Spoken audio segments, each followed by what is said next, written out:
नमस्कार. आपण एप्रिल महिन्याचं सिंह राशीचं भविष्य बघत आहोत.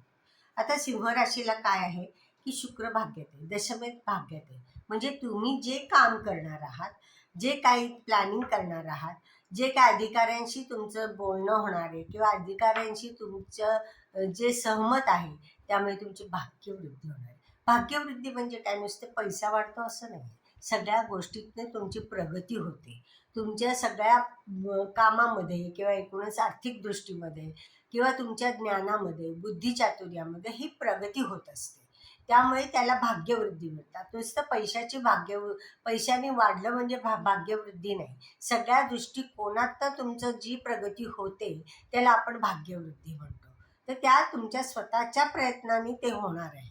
त्यामुळे हा महिना तुम्हाला निश्चित चांगला जाणारच आहे. शिवाय जे व्यापार होणार आहे, व्यवसाय होणार आहे, भागीदारी आहे, घरातलं वातावरण आहे, कौटुंबिक वातावरण आहे, तिथे थोडेसे गैरसमज झाले तरी ते तुमच्या बोलण्याने, तुमच्या स्वतःच्या चातुर्याने, तुमच्या स्वतःच्या ज्ञानाने हे सगळे गैरसमज तुम्ही दूर करणार आहात आणि त्यातनं चांगले रिझल्ट मिळतील आणि त्यातून आर्थिक लाभही चांगले होतील. घरातलं वातावरणही चांगलं राहील, घरातल्यांचं सहकार्यही तुम्हाला चांगलं लाभेल. म्हणजे काय, इथे तुम्हाला स्वतःला बोलताना जे चातुर्य दाखवायचे ते इथे तुम्हाला स्वतःला प्रयत्न करावे लागणार आहेत आणि त्यातून तुम्हाला चांगला रिझल्ट येणार आहे. म्हणजेच ह्याचे तिथे तुम्हाला प्रयत्न करावे लागणार आहेत.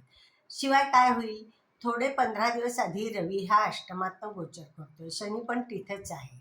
तर एक लक्षात ठेवा, स्वतःची प्रकृती सांभाळा, स्वतःला झेपेल तेवढं काम करा, जास्त काम करण्याची भानगडीत पडू नका. पण 15 दिवसानंतर तुमची तब्येत अतिशय छान होईल.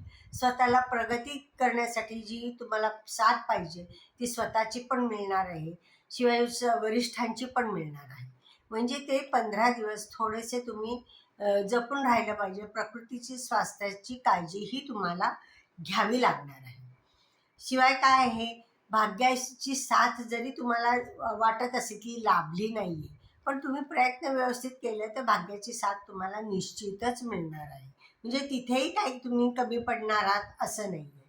आणि सगळ्यातनं लाभ तुम्हाला चांगले मिळणार. मित्रपरिवार किंवा नोकरीमध्ये सहकार्य हे चांगल्या प्रकारे तुम्हाला मिळणार आहे. तुमचे जे सहकारी आहे ते तुम्हाला चांगलं सहकार्य करणार आहे. एखादा मित्र तर व्यवस्थित तुम्हाला एवढं सहकार्य करेल की जेणेकरून तुमची प्रगती चांगल्या प्रकारे होईल.